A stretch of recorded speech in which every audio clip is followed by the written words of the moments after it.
सरकार लाई है विद्यार्थियों के लिए डिजिटल लाइब्रेरी। बच्चों के उज्जवल भविष्य के लिए बिहार सरकार है सदा अग्रसर और तैयार। कक्षा 1 से कक्षा 12 तक की सभी पाठ्य पुस्तक पूरक सामग्री एवं वीडियो अब शिक्षा विभाग बिहार सरकार द्वारा विकसित पोर्टल पर है उपलब्ध।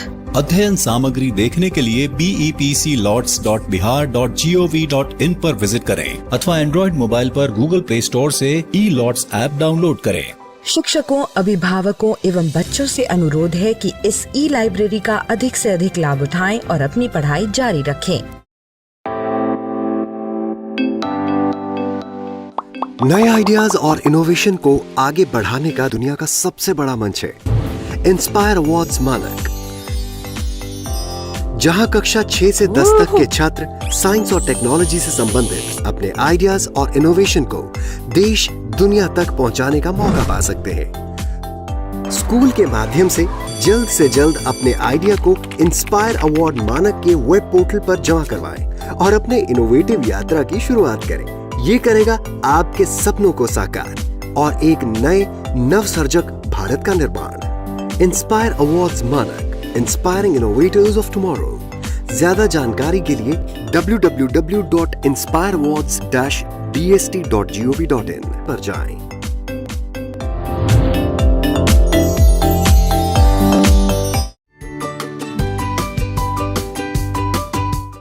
तो बच्चों 1 से 5 तक हमने श्लोकों को पढ़ा। अब किस नंबर पे आ गए हम लोग? श्लोक संख्या 6। श्लोक संख्या 6 में क्या है देख ले, साथ साथ उच्चारित करना है, ठीक है ना। षड्दोषाः पुरुषेनेह हातव्याभूतिमीक्षता। षड्दोषाः पुरुषेनेह हातव्याभूतिमीक्षता। निद्रा, तंद्रा, भयम, क्रोध, आलस्यम, दीर्घसूत्रता। क्या कहा? फिर से पढ़ें। षड्दोषाः पुरुषेनेह हातव्याभूतिमीक्षता। निद्रा, तंद्रा, भयम, क्रोध, आलस्यम, दीर्घसूत्रता। अब इसके अन्वय को जब हम देखेंगे तो थोड़े थोड़े अर्थ की जानकारी हो जाएगी, है ना। तो अन्वय क्या है? भूतिम इच्छता पुरुषे नेह इह निद्रा, तंद्रा, भयम, क्रोध, आलस्यम, दीर्घसूत्रता च षड्दोषाः हातव्या। क्या कहा? भूतिम इच्छता पुरुषेनेह पुरुषेन इह निद्रा, तंद्रा, भयम, क्रोध, आलस्यम, दीर्घसूत्रता च षड्दोषाः हातव्याः। और आप धीरे धीरे अर्थ को तो समझ रहे हैं ना। क्या कहा? हिंदी अर्थ में अच्छे से समझ लेंगे। फिर क्या कहा जा रहा है? प्रगति एवं उन्नति की इच्छा रखने वाले मनुष्यों को क्या चीजें छोड़नी है? नींद, ऊँघना। ऊँघना किसे कहते हैं? आप जो बार बार पढ़ने के समय झपकी लेते हैं ना, उसे कहते हैं ऊँघना या झपकी लेना। भय, क्रोध, आलस्य और दीर्घसूत्रता। अब दीर्घसूत्रता किसे कहते हैं? तो लंबे समय तक या किसी काम को विलंब से करने की प्रवृत्ति। आप किसी एक काम को लिए और उसी में पूरा दिन बिता दिया, इसे दीर्घसूत्रता कहते हैं। तो इन 6 दोषों को अवश्य ही त्याग देना चाहिए। आई बात समझ में? तो बच्चों इस श्लोक में क्या कहा गया? इसमें 6 दोषों की चर्चा की गई। जैसा कि इससे पहले के श्लोक में हमने 3 क्या चीजें देखा था? नरक के द्वार कौन कौन से थे? काम, क्रोध और लोभ। इन तीनों को त्याग देने की बात कही गई। इसके बाद इसमें क्या कहा जा रहा है? अगर आप अपनी उन्नति चाहते हैं, अपना विकास चाहते हैं, तो आपको 6 दोषों का त्याग करना होगा। कौन कौन से वो 6 दोष हैं? निद्रा, तंद्रा, भय, क्रोध, आलस्य और एक दीर्घसूत्रता। दीर्घसूत्रता किसे कहा गया? जैसे किसी काम को आप ना उसको देर तक करना। आपको कोई काम दिया गया, आप उसमें एक ही काम में लगे हुए हैं, तो इसे दीर्घसूत्रता कहा गया है। तो आप अपनी उन्नति और अपना विकास अगर चाहते हैं, प्रगति चाहते हैं, तो आपको इन 6 दोषों को अपने जीवन से निकाल देना ही सही होगा। और इन 6 दोषों का त्याग करने के बाद आप अपने भविष्य को बना सकते हैं। और इस प्रकार से हमने श्लोक संख्या 6 के अर्थ को जान लिया। अब हम लोग किस तरफ पहुंच रहे हैं? श्लोक संख्या 7 की ओर। तो देखें श्लोक संख्या 7 में क्या कहा गया है। तो बच्चों श्लोक संख्या 7 में हम लोग क्या देख रहे हैं, क्या लिखा हुआ है? सत्येन रक्ष्यते धर्मो विद्या योगेन रक्ष्यते मृजया रक्ष्यते रूपम कुलम वृत्तेन रक्ष्यते। कितने सुंदर से इसमें चर्चा की गई है किसकी रक्षा कौन कर रहा है। फिर से एक बार पढ़ें। सत्येन रक्ष्यते धर्मो विद्या योगेन रक्ष्यते मृजया रक्ष्यते रूपम कुलम वृत्तेन रक्ष्यते। और इसके अन्वय को हम देखें, अन्वय में क्या कहा गया, इसकी विस्तृत चर्चा की जा रही है। धर्मः सत्येन रक्ष्यते, स्पष्ट है ना। विद्या योगेन रक्ष्यते, बिल्कुल स्पष्ट है। रूपम मृजया रक्ष्यते कुलम च वृत्तेन रक्ष्यते। पुनः एक बार। धर्मः सत्येन रक्ष्यते विद्या योगेन रक्ष्यते रूपम मृजया रक्ष्यते कुलम च वृत्तेन रक्ष्यते। और इसके हिंदी अर्थ को जाने हम लोग। क्या कहा हिंदी अर्थ? धर्म की रक्षा सत्य से होती है, विद्या की रक्षा योग, योग का तात्पर्य क्या है यहाँ? अभ्यास। विद्या की रक्षा योग से होती है, रूप की रक्षा मृजा अर्थात उबटन। क्या कहा? अर्थात विशेष प्रकार के लेप या उबटन से होती है।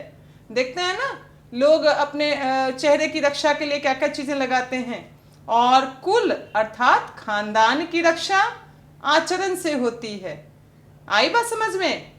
चलिए इसे और समझते हैं। तो इस श्लोक में क्या कहा जा रहा है बच्चों? इस श्लोक में कहा जा रहा है कि आप धर्म की रक्षा किसके द्वारा कर सकते हैं? धर्म की रक्षा सत्य के द्वारा।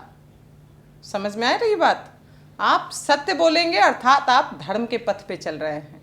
और फिर विद्या की रक्षा अभ्यास के द्वारा। आप कितने भी पाठों को आप पढ़ लें, अगर आप अभ्यास ही नहीं करेंगे तो क्या वो विद्या आपके पास शाश्वत रह पाएगी? बिल्कुल नहीं रह पाएगी। तो उसके लिए आपको निरंतर अभ्यास करना चाहिए। और फिर क्या कहा? रूप की रक्षा किसके द्वारा? मृजा अर्थात उबटन, जो चेहरे पे लगाते हैं। तो उबटन से चेहरे की रक्षा होती है, परिरक्षित होती है। और उसके बाद फिर क्या बताया? आचरण से किसकी रक्षा हो रही है?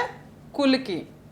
कुल की पहचान, आपके आचरण से कुल की पहचान होती है कि आप किस कुल से हैं। अगर आपके अच्छे आचरण हैं तो लोग आपकी तारीफ करते हैं कि अमुक कुल का बच्चा है, ये इतना अच्छा है, इतना संस्कारी है। अगर वही आपके आचरण खराब होंगे तो क्या होगा? आपके कुल की बदनामी होगी। इसलिए आपके आचरण हमेशा कैसे होने चाहिए? बिल्कुल अच्छे होने चाहिए। और फिर चले अगले श्लोक में देखें। अगले श्लोक में किस चीज़ की जानकारी दी जा रही है? देखते हैं अगले श्लोक को। श्लोक संख्या 8। बच्चों इस श्लोक में किस चीज़ की जानकारी दी जा रही है अभी देखेंगे हम लोग। क्या श्लोक है? साथ साथ पढ़ना है ना? तो पढ़ें। सुलभाः पुरुषाः राजन् सततं प्रियवादिनः अप्रियस्य तु पथ्यस्य वक्ता श्रोता च दुर्लभः। कितनी सुंदर बात कही ना। फिर से पढ़ें एक बार। सुलभाः पुरुषाः राजन् सततं प्रियवादिनः अप्रियस्य तु पथ्यस्य वक्ता श्रोता च दुर्लभः। किन किन लोगों के दुर्लभ होने की बात कही गई है? अन्वय में समझते हैं। हे राजन, सततं प्रियवादिनः पुरुषाः सुलभाः सन्ति तु अप्रियस्य पथ्यस्य वक्ता श्रोता च दुर्लभः अस्ति। क्या कहा? हे राजन, सततं प्रियवादिनः पुरुषाः सुलभाः सन्ति तु अप्रियस्य पथ्यस्य वक्ता श्रोता च दुर्लभः अस्ति। समझ में आ रहा है? हिंदी अर्थ को देखें फिर। हे राजन, सदैव प्रिय बोलने वाले पुरुष आसानी से मिल जाते हैं, परंतु अप्रिय ही सही उचित बोलने वाला और सुनने वाला दोनों ही दुर्लभ हैं। समझ में आया? चलिए फिर से इसको एक बार समझते हैं। तो इस श्लोक में क्या कहा जा रहा है बच्चों, आपने ध्यान दिया? श्लोक में कहा जा रहा है किसके सुलभ होने की बात कही जा रही है और किसके दुर्लभ होने की बात कही जा रही है। सुलभ ढंग से कौन मिल रहे हैं? तो जो निरंतर सदैव निरंतर सत्य और प्रिय बोलते हैं वो बड़े ही आसानी से मिल जाते हैं, सहजता से मिल जाते हैं। लेकिन दुर्लभ कौन है? जो अप्रिय बोले, अप्रिय सत्य, जो आपको सुन के बुरा लगे, ऐसा सत्य बोलने वाले और सुनने वाले दोनों ही दुर्लभ कहे गए हैं। क्योंकि हर कोई डरता है ना कि किसी की बुराई अगर उसके मुंह पे कर दो तो हो सकता है उससे लड़ाई भी हो जाए, है ना। तो इसलिए अप्रिय ही सही, लेकिन अप्रिय सत्य बोलने वाले और सुनने वाले दोनों ही दुर्लभ हैं। ये दोनों ही आसानी से नहीं मिलते हैं। तो ये अच्छा ज्ञान दिया गया ना। और अगले ज्ञान के लिए हमें क्या देखना है? श्लोक संख्या 9। प्रिय छात्राः, श्लोकेऽस्मिन् स्त्रीणां महत्तायाः वर्णनं कृतम् अस्ति। अर्थात इस श्लोक में स्त्रियों की महत्ता का वर्णन किया गया है। आप बड़े ही ध्यान से इसको पढ़ेंगे। और कैसे पढ़ना है? तोड़ तोड़ कर पढ़ना है, पदच्छेद करते हुए पढ़ना है ना। तो पढ़ते हैं। पूजनीयाः महाभागाः पुण्याश्च गृहदीप्तयः स्त्रियः स्त्रियो गृहस्य योक्ताः तस्माद्रक्ष्या विशेषतः। क्या कहा? फिर से पढ़ें एक बार अच्छे से। पूजनीयाः महाभागाः पुण्याश्च गृहदीप्तयः स्त्रियः स्त्रियो गृहस्य योक्तास् तस्माद्रक्ष्या विशेषतः। इस शब्द को आप तोड़ कर पढ़ेंगे। कैसे तोड़ना है? इसमें 3 शब्द आए हैं। गृहस्य, उक्ताः, तस्मात् रक्ष्या। ठीक है, कितने शब्द आ गए हैं? गृहस्य, उक्ताः, तस्मात् रक्ष्या विशेषतः। तो इस प्रकार आपने श्लोक को पढ़ा। इसके अन्वय को देखते हैं। गृहस्य स्त्रियः गृहदीप्तयः पुण्याः महाभागाश्च कः स्त्रियः पूजनीयाः उक्ताः सन्ति तस्मात् एताः विशेषतः रक्ष्याः भवन्ति। कितने अच्छे से बताया ना। और हिंदी अर्थ को जब जान लेंगे तो आप पूरी तरह इसके अर्थ को ग्रहण कर लेंगे। स्त्रियों को क्या कहा गया है? घर की लक्ष्मी। और क्या कहा गया? घर को सुशोभित करने वाली और पुण्यमयी और महाभाग्यशाली। और क्या कहा गया? तथा पूजनीय, आदरणीय बतलाई गई हैं। इसलिए किनकी? स्त्रियों की रक्षा विशेष रूप से करनी चाहिए। और इसके अर्थ को फिर एक बार और देखें हम लोग। तो इस श्लोक में क्या बताया जा रहा है? इस श्लोक में बताया जा रहा है कि स्त्रियों की अर्थात घर में रहने वाली महिलाओं की, सभी महिलाओं की महत्ता का वर्णन किया गया है। क्या कहा गया? इन्हें पूजनीय कहा गया है। पूजने योग्य हैं ये, सम्मान योग्य हैं ये। महाभागा कहा गया है, महान भाग्य वाली हैं ये, है ना। और क्या कहा गया है? पुण्य प्रदान करने वाली हैं। गृह दीप्तयः, घर को प्रकाशित करने वाली हैं। और क्या है ये? गृहस्य स्त्रिय, और ये स्त्रियां क्या है? घर की लक्ष्मी हैं। क्या है ये? घर की लक्ष्मी ये कही गई हैं। इसलिए इनकी विशेष रूप से रक्षा करनी चाहिए। अच्छा अर्थ था ना इसका। तो और इसके बाद हम लोग किस ओर बढ़ने वाले हैं? नीति श्लोकाः के अंतिम श्लोक की ओर, श्लोक संख्या 10। तो श्लोक संख्या 10 में किस चीज़ की चर्चा हो रही है? देखें श्लोक के माध्यम से।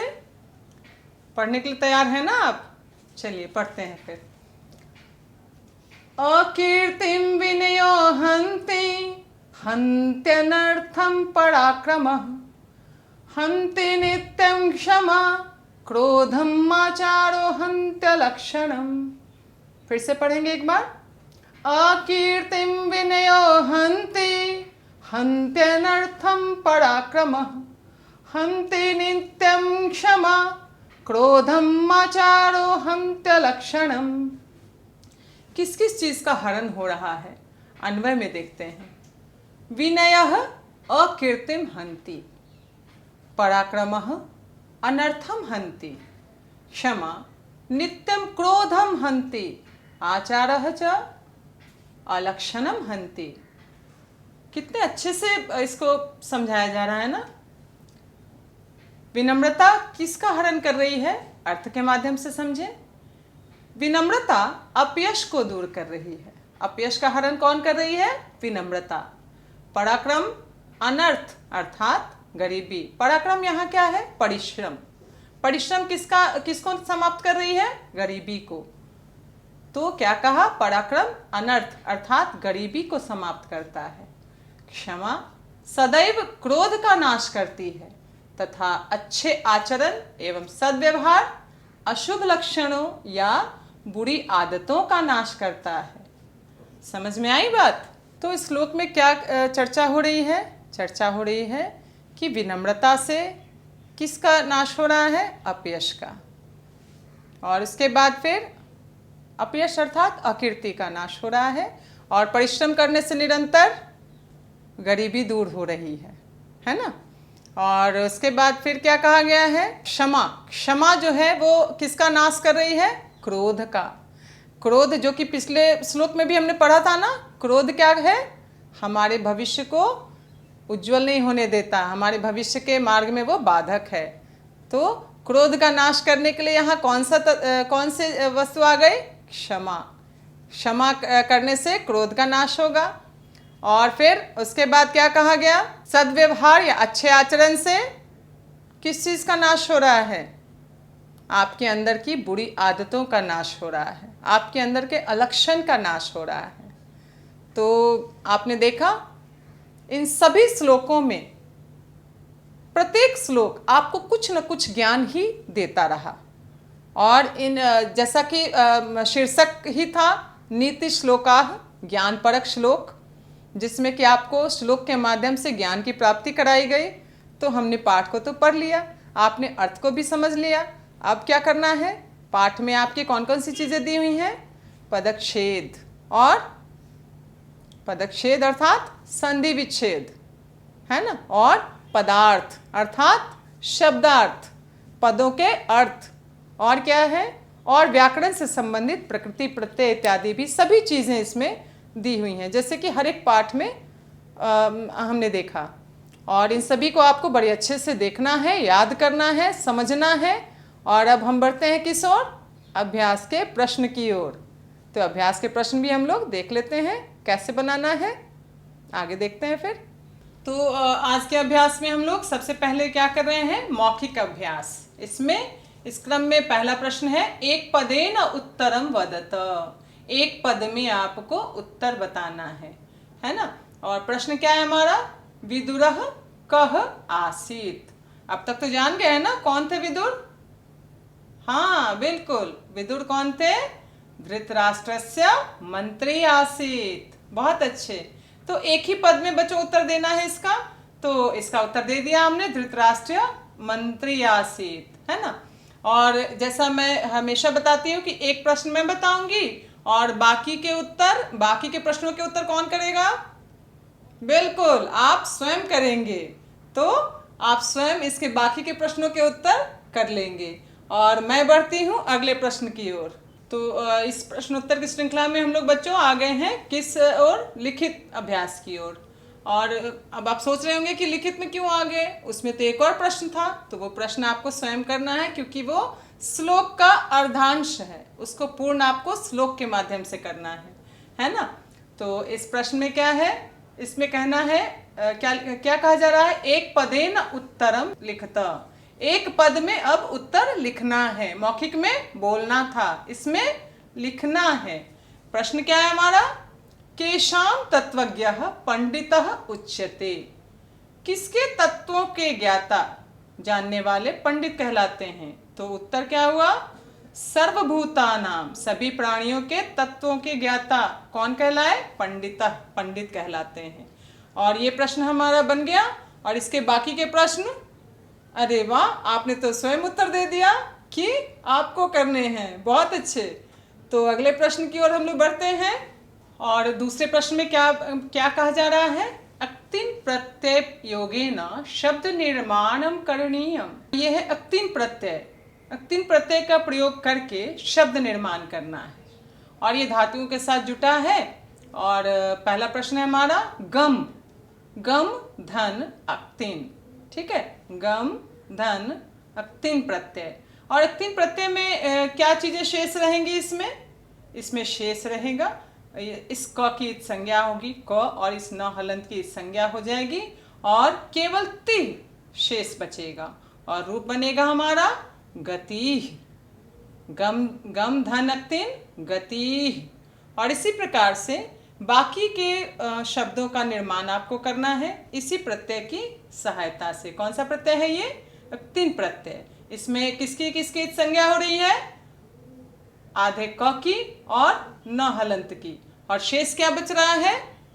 हरस्व इकारांश से ति, है ना। तो और बाकी के इसके प्रश्न कौन करने वाले हैं? बिल्कुल नहीं, मैं नहीं करने वाली हूं, आप कर रहे हैं, है ना। और अगले प्रश्न की ओर बढ़ते हैं। इसके बाद प्रश्न संख्या 3। बच्चों, इस प्रश्न में वाच्य परिवर्तनम कुरुत, वाच्य परिवर्तन आपको करना है। जैसा कि आप हिंदी में भी वाच्य परिवर्तन पढ़ते हैं, अंग्रेजी में भी आप पढ़ते हैं, वॉइस पढ़ते हैं ना, active voice to passive voice. The boy is reading a book, तो इसका पैसिव वॉइस में क्या बनाते हैं? A book is read by yes the boy. तो इसी प्रकार से आपको संस्कृत में भी वाच्य परिवर्तन है, कर्तृवाच्य और कर्मवाच्य। वाच्य कितने प्रकार के? 3 प्रकार के, कर्तृवाच्य, कर्मवाच्य और एक भाववाच्य। मैंने शायद आपको अनुवाद वाले भाग में बताया था कि वाच्य 3 प्रकार के हैं, कर्तृवाच्य, कर्मवाच्य और भाववाच्य। तो कर्तृवाच्य के वाक्य में कर्ता प्रधान होता है और कर्म यहाँ पे गौण रहता है, तो इसमें द्वितीय विभक्ति होती है। और कर्ता प्रधान है तो इसमें प्रथमा विभक्ति होती है। और क्रिया किसके अनुसार? कर्ता के अनुसार क्रिया होती है। लेकिन कर्मवाच्य में क्या होगा? कर्मवाच्य में कर्म प्रधान होगा, प्रधानता तो कर्म की है ना। और क्रिया किसके अनुसार? जिसकी प्रधानता उसके अनुसार क्रिया, तो इसके अनुसार क्रिया हो जाएगी। और यहाँ गौण कौन सा हो जाएगा? कर्ता, कर्ता गौण हो जाएगा, इसलिए उसमें तृतीया विभक्ति का प्रयोग करते हैं। तो आपके उदाहरण में भी, आपके पुस्तक में उदाहरण भी दिया हुआ है, आप ध्यान से देखेंगे। एक उदाहरण दिया हुआ, विनयः अकीर्तिम हन्ति। विनयः अकीर्तिम हन्ति। विनम्रता किसका हरण कर रही थी? अकीर्ति का, अपयश का। तो उसका वाच्य परिवर्तन जब किया तो कर्मवाच्य में क्या बन गया? कर्ता तृतीयांत हो जाएगा तृतीया विभक्ति में, और जो कर्म है वो प्रथमा विभक्ति में। तो रूप क्या बन गया था कर्मवाच्य में? विनयेन अकीर्तिः हन्यते।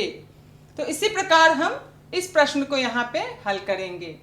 पराक्रमः अनर्थम हन्ति, है ना। तो कर्मवाच्य में क्या बनाया हमने? पराक्रमेण अनर्थः हन्यते। क्या बनाया? पराक्रमेण अनर्थः हन्यते। और इसमें 2 प्रश्न मैंने बनाया है। क्यों बनाया? क्योंकि एक में कर्तृवाच्य में दिया हुआ था और दूसरे में ये कर्मवाच्य में था। तो जो कर्मवाच्य में दिया हुआ है उसे किस में परिवर्तित करना है? कर्तृवाच्य में। तो यहाँ देख रहे हैं ये तृतीया विभक्ति है, ये किस में चली जाएगी? प्रथमा विभक्ति में। बहुत अच्छे। तो क्या हो गया? क्षमा। और ये प्रथमा थी तो ये द्वितीय विभक्ति में। क्रोधम, और कर्ता की क्रिया किसके अनुसार? कर्ता के अनुसार। क्षमा क्रोधम हन्ति। इस प्रकार से आप बाकी के इसके प्रश्नों को आप स्वयं करेंगे। और मैं बढ़ती हूँ अगले प्रश्न की ओर, प्रश्न संख्या 4। तो चौथा प्रश्न है हमारा, पूर्ण वाक्येन उत्तरम लिखत। पूर्ण वाक्य में आपको उत्तर लिखना है। और प्रश्न है हमारा, क्या है प्रश्न? पुरुषेण के षड्दोषाः हातव्याः। पुरुषेण के षड्दोषाः हातव्याः। पुरुषों के कौन से 6 दोषों को छोड़ देना चाहिए? उत्तर क्या होगा? श्लोक तो हमने पढ़ा है ना, पुरुषेण षड्दोषाः निद्रा तंद्रा भयम क्रोधः आलस्यम दीर्घसूत्रता च हातव्या। ये 6 दोष जो हैं, निद्रा तंद्रा भयम क्रोध आलस्यम और दीर्घसूत्रता, इन 6 दोषों को छोड़ देना चाहिए, त्याग देना चाहिए। और ये प्रश्न तो हमारा हो गया, प्रश्न का उत्तर हमने लिख दिया पूर्ण वाक्य में। बाकी के प्रश्नों के उत्तर पूर्ण वाक्य में ही लिखना है, आपको स्वयं लिखना है। और मैं बढ़ती हूँ अगले प्रश्न की ओर, प्रश्न संख्या 5। और इस प्रश्न में क्या करना है? निम्नांकित पदैः एकैकं वाक्यं रचयत। दिए गए पदों से एक एक वाक्य की रचना करनी है आपको। और मैंने पहले पद से बना दिया है। पद है हमारा उच्यते, अर्थात कहा जाता है या कहलाता है ना। और इससे मैंने वाक्य क्या बनाया? नास्तिकः मूर्खम उच्यते। नास्तिक को क्या कहा जाता है? मूर्ख कहा जाता है। ठीक है। और इसके बाद के जो पद दिए हुए हैं उससे आपको वाक्य बनाने हैं, क्योंकि मैंने एक तो बता दिया आपको, कर्ता और क्रिया का ज्ञान है, और पदों को इस्तेमाल करते हुए आप वाक्यों का निर्माण स्वयं करेंगे। और मैं बढ़ती हूँ अब पाठ के अंतिम खंड की ओर, और वो है हमारा योग्यता विस्तार। ऐ छात्राः किं भवन्तः कदापि विचारितवन्तः यत् योग्यतायाः विस्तारस्य किम उपयोगिता अस्ति? क्या आप जानते हैं इस योग्यता विस्तार की क्या उपयोगिता है? मैंने तो बताया है, लेकिन आपने समझा है क्या इसे? हाँ बिल्कुल, आपके अंदर के भाषा को विकसित करना ही इसका उद्देश्य है। और अपने पाठ को कितने अच्छे से समझा, पाठ को आपने कितने अच्छे से समझा, उसको भी ये विस्तृत रूप देता है, यह योग्यता विस्तार। तो आपके कौशल को ये विकसित करने का कार्य करता है, और इसीलिए इस योग्यता विस्तार की उपयोगिता है। तो इस पाठ में भी योग्यता विस्तार दिया हुआ है, तो पढ़ते हैं हम लोग। आप भी अपनी पुस्तकें रखे हुए हैं ना सामने, तो पढ़िए साथ साथ। क्या लिखा है? धृतराष्ट्रेण सह विदुरस्य संपन्नः संवादः विदुर नीतिः इति कथ्यते। विदुर के द्वारा जो संवाद संपन्न हुआ उसे ही विदुर नीति कहा गया। जैसा मैंने पहले भी बताया आपको कि विदुर नीति किसे कहा गया है। तो धृतराष्ट्र ने विदुर के साथ बैठकर एक संवाद किया। किस समय किया था? याद है ना प्रसंग? हाँ, महाभारत का युद्ध, वो युद्ध का मैदान और धृतराष्ट्र की जिज्ञासा कि युद्ध के मैदान में क्या हो रहा है। विदुर ने उनके चित्त की शांति के लिए प्रश्नोत्तर क्रम में इस ग्रंथ को प्रस्तुत किया, और यह विदुर नीति के नाम से जाना गया है। तो क्या कहा गया इसमें? धृतराष्ट्र के साथ संपन्न विदुर के संवाद को ही विदुर नीति कहा गया है।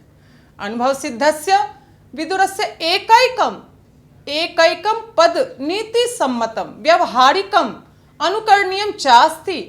और क्या है इस विदुर नीति की विशेषता? कि इसमें एक एक पद जो है वो अनुभव सिद्ध है, और क्या है? नीति सम्मत है, और व्यवहारिक है, और अनुकरणीय है।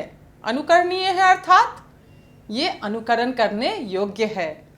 हमारे जीवन में, आपके जीवन में, सभी के जीवन में यह अनुकरणीय है।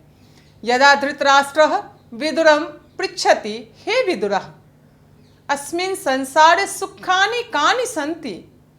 और जैसा कि धृतराष्ट्र विदुर से प्रश्न करते हैं कि हे विदुर, इस संसार में सुख कितने हैं, सुख कौन कौन से हैं? तो इस प्रश्न का उत्तर विदुर बड़े ही सहजता से देते हैं। विदुरः उक्तवान, किम उक्तवान? श्लोकेन पश्यामः वयम। तो श्लोक को देखते हैं, क्या कहा था विदुर ने। श्लोकोऽयम् अस्ति, किम अस्ति? अर्थागमो अनित्यं मरोगिता च प्रिया च भार्या प्रियवादिनी च वश्यश्च पुत्रोऽर्थकरी च विद्या खड जीवलोकस्य सुखानि राजन। क्या कहा था विदुर ने? प्रश्न क्या था धृतराष्ट्र का?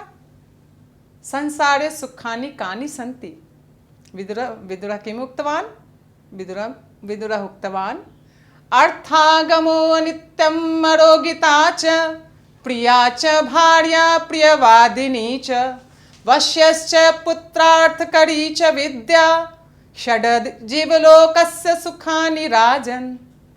6 सुखों को बताया विदुर ने। कौन कौन से वो सुख थे? वो थे अर्थागम, धन, नित्यम आरोग्यता अर्थात नित्य आपके स्वास्थ्य हमेशा स्वस्थ नहीं रह सकता। और क्या बताया? प्रिया भार्या प्रियवादिनी च, भार्या प्रिया हो और प्रियवादिनी हो, प्रिय बोलने वाली हो। और क्या? वश्यश्च पुत्र, और पुत्र आपके कहे में हो अर्थात आपका पुत्र आज्ञाकारी हो। और अर्थकरी विद्या हो, विद्या कैसी हो? अर्थोपार्जन वाली विद्या हो। ये 6 सुख इस संसार में बताए गए हैं। क्या ये सभी सुख सभी को प्राप्त होते हैं?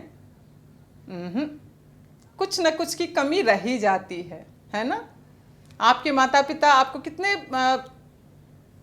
चाहत के साथ आपको पढ़ा रहे हैं, है ना, कि आप पढ़ लिख कर एक उच्च पद पे आसीन होंगे और उनके लिए अर्थोपार्जन करेंगे, उनके बुढ़ापे की लाठी बनेंगे।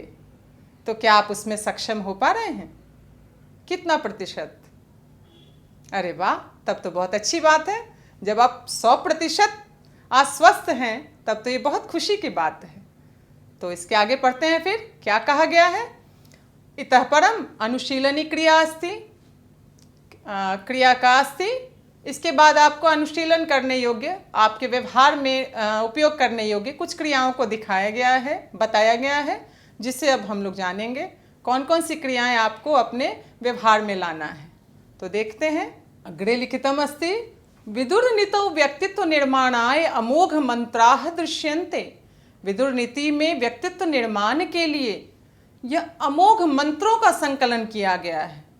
अमोघ अर्थात अचूक मंत्रों का, जिससे कि आपके व्यक्तित्व का निर्माण होता है, आपका व्यक्तित्व निखरता है ना। और जिसमें हमने प्रत्यक्ष तो देख ही लिया, इसके 10 श्लोकों को देखा ना, कितने ज्ञानपरक श्लोक थे ना। और आगे फिर क्या कहा? तेषाम मंत्राणाम अनुशीलनम करणीयम, और उन सभी मंत्रों का अनुशीलन करना चाहिए हमें, अपने जीवन में उसे उतारने का प्रयास करना चाहिए हमें, है ना। और फिर आगे क्या कह रहे हैं? यथा स्वदैनंदिनी मध्य आलस्य वशात, निद्रावशात, भयवशात, क्रोधवशात, दीर्घ सूत्रतावशाच जायमानाः कुपरिणामाः लेखनीयाः। और क्या कहा? कि जैसे कि अपने दैनंदिनी के बीच में आप आलस्य के कारण, निद्रा के कारण, भय के कारण, क्रोध के कारण, दीर्घ सूत्रता के कारण, जो भी आप दीर्घ सूत्रता के कारण जो कुपरिणाम आते हैं वो आपके लिए अच्छे नहीं होते। तो हमें क्या करना चाहिए? हमें अपने दैनंदिनी में आलस्य नहीं करना चाहिए, है ना। दैनिक क्रियाक्रम में आलस्य करना चाहिए क्या? बिल्कुल नहीं करना चाहिए। और क्या नहीं करना चाहिए? हमें निद्रा अधिक नहीं लेनी चाहिए। निद्रा का समय निर्धारित है ना, कितने घंटे? बिल्कुल 6 घंटे। और 6 घंटे से जो ज़्यादा सोए उसे क्या कहेंगे? आलसी कहेंगे। बिल्कुल 6 घंटे से ज़्यादा सोने वाले आलसी कहलाते हैं। और उसके बाद भय नहीं करना है हमें, क्रोध नहीं करना है हमें, और दीर्घ सूत्रता तो बिल्कुल ही नहीं करनी चाहिए। ये तो बिल्कुल ही अच्छी चीज़ नहीं है, है ना। जो भी काम मिला अपना जितने समय में वो हो सकता है उसको करके संपन्न कर लिया। क्यों दीर्घ सूत्रता करनी? आलसी तो है नहीं। और इसके कुपरिणाम तो फिर जब ये करेंगे ही नहीं तो कुपरिणाम हमें क्यों देखने होंगे? बिल्कुल नहीं देखने होंगे। तदनंतरम आलस्य विनाशाय स्फूर्ति मंत्रस्य निद्रा तंद्रा निवारणाय जागरूकतायाः भय शमनाय साहस्यस्य क्रोध विनाशाय शांति मंत्रस्य च सहायम स्वीकरणीयम। और हमें क्या क्या करना है? हमें कौन कौन सी चीज़ें करनी हैं अब अपने दैनंदिनी में हमें अपना निद्रा तंद्रा इन सभी को बिल्कुल ही त्याग देना है। भय का नाश कर देना है, भय का शमन कर देना है, क्रोध का विनाश कर देना है, और शांति मंत्र की सहायता शांति मंत्र को स्वीकार करना है। नित्य जैसे ही क्रोध आए ना, शांति मंत्र का पाठ कर लेंगे, हमारा चित्त शांत हो जाएगा, ठीक है, और फिर क्रोध कोसों दूर भाग जाएगा हमसे, है ना। और आगे फिर क्या कहा, संस्कृत शिक्षकस्य सहयोगेन नीति प्रदानाम श्लोकानाम संग्रह कर्तव्यः। फिर आ गई संस्कृत शिक्षक की बारी।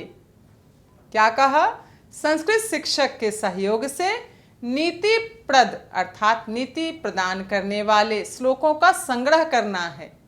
जैसा कि इस श्लोक में कहा जा रहा है, क्या कहा जा रहा है, विक्लवा वीरहीनाश्च ते देवं पर्युपासते वीराः संभावितात्मानो न दैवं समुपासते। अयं मंत्रः वाल्मीकि महर्षिणा वाल्मीकिना उक्तम् अस्ति।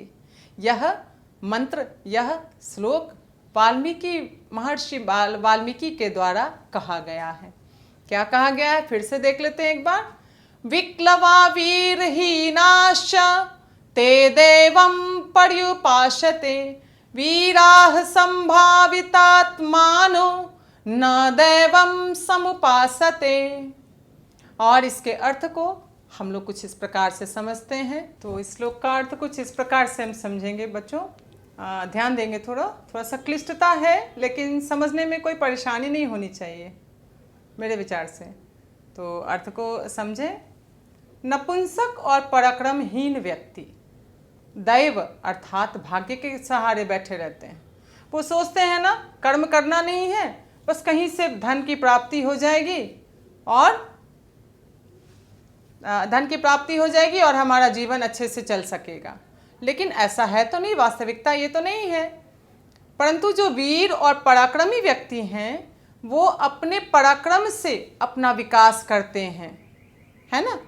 जो पराक्रमी हैं, परिश्रमी हैं, वो अपने परिश्रम से अपने जीवन का विकास करते हैं और वो भाग्य के भरोसे कभी नहीं बैठते हैं। भाग्य के भरोसे वो कभी नहीं बैठते हैं। तो इसमें दोनों के अंतर को बताया गया कि पराक्रमहीन व्यक्ति क्या करते हैं और पराक्रमी व्यक्ति के क्या लक्षण हैं। तो श्लोक का अर्थ तो बहुत अच्छे से समझा आपने। बढ़ते हैं अगले श्लोक की ओर। विद्या विवादाय धनम आदाय शक्ति परेशान परिपीडनाय खलस्य साधोः विपरीतमेतत् ज्ञानाय दानाय च रक्षणाय। पुनः इसका एक बार फिर से उच्चारण करते हैं और इसमें जिस चीज़ की चर्चा हो रही है ध्यान से सुनिए क्या बोला जा रहा है। विद्या विवादाय धनम आदाय शक्ति परेशान परिपीडनाय खलस्य साधोः विपरीतमेतत् ज्ञानाय दानाय च रक्षणाय। क्या कहा गया इसमें? दुष्टों की विद्या किस चीज़ के लिए? विवाद के लिए। उनका धन अहंकार के लिए और उनकी शक्ति हमेशा दूसरों को पीड़ा देने के लिए होती है। बात आ रही है समझ में? हाँ, क्या कहा इसमें कि दुष्टों की जो विद्या होती है ना, वो हमेशा विवाद के लिए, हमेशा कूटनीति रचने में लगी रहती है और धन अहंकार के लिए और उनकी शक्ति हमेशा दूसरों को पीड़ा पहुंचाने के लिए। और सज्जनों का ठीक इसका विपरीत होता है। विद्या किस चीज़ के लिए है? ज्ञान के लिए।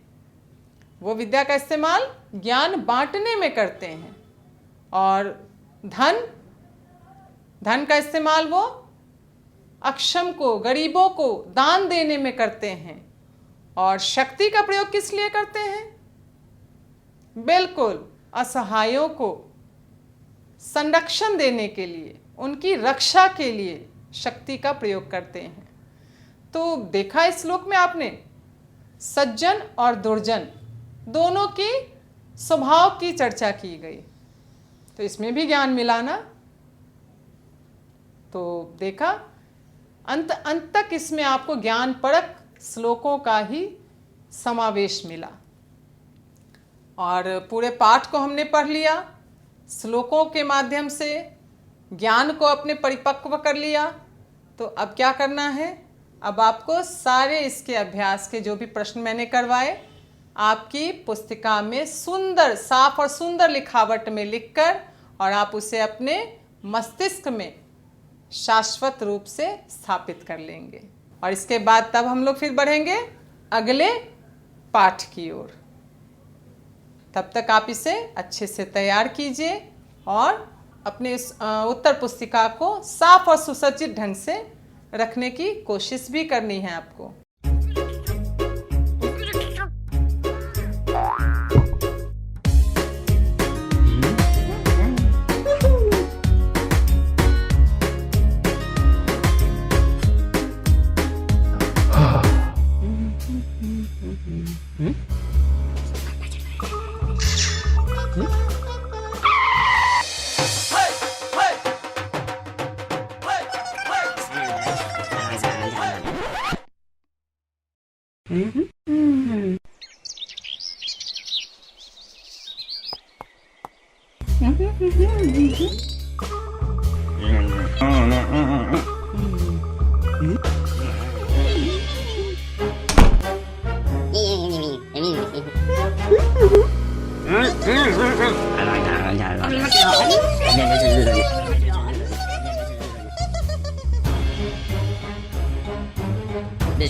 Telekovic ka na rin. Yan na.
नमस्कार।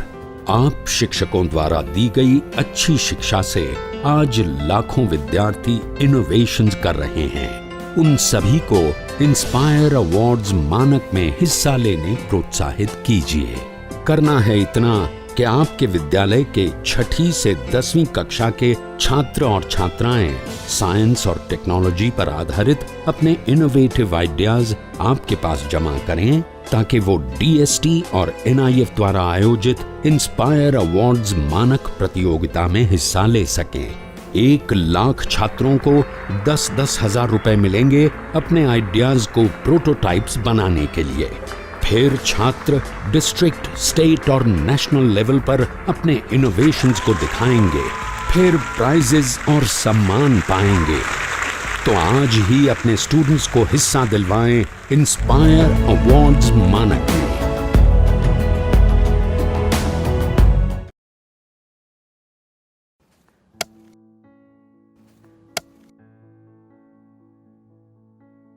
अरे भाई राजू, क्या? अरे सुने कि कल चाचा कुछ बता रहे थे। क्या बोल रहे थे? हाँ, चाचा कल बहुत बढ़िया बात बता रहे थे। कह रहे थे कि हम लोगों को अपने बच्चा लोग के पढ़ाई लिखाई पे ध्यान देना चाहिए। सिर्फ स्कूल भेजने से कुछ नहीं होता। बात तो ठीक है, लेकिन हम लोग ये करेंगे कैसे? हम लोगों को तो पढ़ना लिखना भी नहीं आता है। हम भी यही सोच रहे थे। अरे वो देखो, मास्टर साहब भी सही टाइम पे आ गए। चलो उन्हीं से पूछ लेते हैं। मास्टर साहब प्रणाम। प्रणाम प्रणाम। मास्टर साहब आपसे एक बात का जानकारी लेना था। हाँ पूछिए। अब हम लोग तो ठहरे कम पढ़े लिखे आदमी, हाँ। लेकिन हम लोग का बच्चा लोग स्कूल में जाके क्या करता है, क्या सीखता है, क्या पढ़ता है, ये हम लोग कैसे जानेंगे? बहुत आसान है। अच्छा कैसे? चलिए आप लोग स्कूल में, हम बताते हैं। जी जी चलिए। जी सर चलिए। चलो चलो हाँ हाँ चलिए। हाँ हाँ हम उठा लेते हैं। आइए, ये देखिए, ये है क्लास 3 का अधिगम प्रतिफल पोस्टर। इसका मतलब है यदि आपका बच्चा वर्ग 3 में पढ़ता है तो उसे इस पोस्टर में जो लिखी गई सारी चीजें उसे जानकारी होनी चाहिए। यह क्या है? पक्षी। और ये क्या है? पेड़। यानी कि तीसरी कक्षा समाप्त होते होते आपका बच्चा पशु, पक्षी, फूल, पत्ती आदि के बारे में सीख जाएगा। हर क्लास और हर विषय के लिए अधिगम प्रतिफल पोस्टर बनाए गए हैं। आइए कुछ दूसरे तरीके जानते हैं। जी सर। ये देखिए, ये है हमारे बच्चों की कॉपियाँ और ये है सही का निशान। इसका मतलब है कि इस प्रश्न का उत्तर आपके बच्चे ने बिल्कुल सही दिया है। जितना ज़्यादा होंगे ये निशान उतना बढ़िया सीखा है आपका बच्चा। और ये क्या है? गलत का निशान। हाँ, ये है गलत का निशान और इसका मतलब है आपके बच्चे ने इस प्रश्न में कुछ गलती की होगी। और ये निशान जितना ज़्यादा होगा आपको अपने बच्चे पे उतना ही ध्यान देने की ज़रूरत है। लेकिन पूरे साल में हमारा बच्चा क्या क्या सीखा ये कैसे जानेंगे? बिल्कुल जानेंगे। उसके लिए भी हमारे पास कुछ साधन है। उनमें से एक है प्रगति पत्रक। इसके माध्यम से आप घर बैठे जान सकेंगे कि आपका बच्चा पूरे साल में क्या कुछ सीखा। देखिए, ये है 3 स्टार। इसका मतलब होता है सीख चुका है, आपका बच्चा सीख चुका है। और 2 स्टार का मतलब है बच्चा सीख रहा है। और 1 स्टार का मतलब अभी सीखने की आवश्यकता है। जी हाँ, ये तो बहुत आसान है। अब तो हम जैसे बिना पढ़े लिखे लोग भी अपने बच्चों की कॉपी आसानी से जांच कर पाएंगे। बिल्कुल जांच पाएंगे मनोज। हाँ। और मास्टर साहब आपने तो बिल्कुल सही बात बताई थी। तो ठीक है, चलते हैं। आज जो आपने हमको बताया है वो हम सबको बताएंगे। आप क्या करेंगे? आइए हम मिलकर अपने बच्चों के भविष्य को एक नई उड़ान दें। आज हम पूछेंगे तो कल ये सीखेंगे।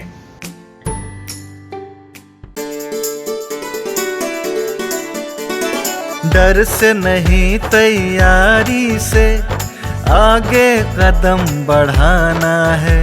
रुकी जिंदगी में चहल पहल वापस फिर से लाना है। धोकर हाथ पहन कर मास्क सुरक्षित जीवन चलाना है। सुरक्षित जीवन चलाना है। डर कर नहीं तैयारी से आगे कदम बढ़ाना है। टीकाकरण की शुरुआत हो गई है, पर पहले की तरह हमें मास्क लगाना और 2 गज की दूरी बनाए रखना अभी भी जरूरी है। स्वास्थ्य विभाग और सूचना एवं जनसंपर्क विभाग बिहार सरकार द्वारा जनहित में जारी। जीतेगा बिहार।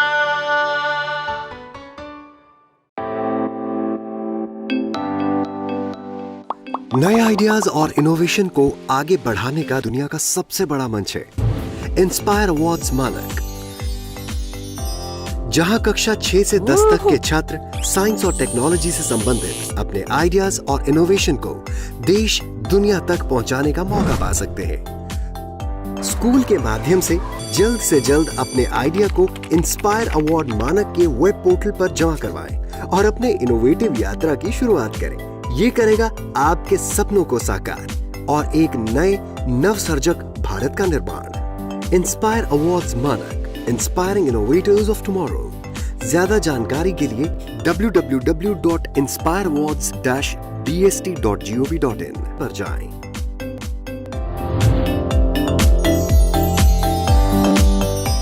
सरकार लाई है विद्यार्थियों के लिए डिजिटल लाइब्रेरी। बच्चों के उज्जवल भविष्य के लिए बिहार सरकार है सदा अग्रसर और तैयार। कक्षा 1 से कक्षा 12 तक की सभी पाठ्य पुस्तक पूरक सामग्री एवं वीडियो अब शिक्षा विभाग बिहार सरकार द्वारा विकसित पोर्टल पर है उपलब्ध। अध्ययन सामग्री देखने के लिए BEPCLOTS.bihar.gov.in पर विजिट करें अथवा एंड्रॉइड मोबाइल पर गूगल प्ले स्टोर से E-LOTS ऐप डाउनलोड करें। शिक्षकों, अभिभावकों एवं बच्चों से अनुरोध है कि इस ई लाइब्रेरी का अधिक से अधिक लाभ उठाएं और अपनी पढ़ाई जारी रखें।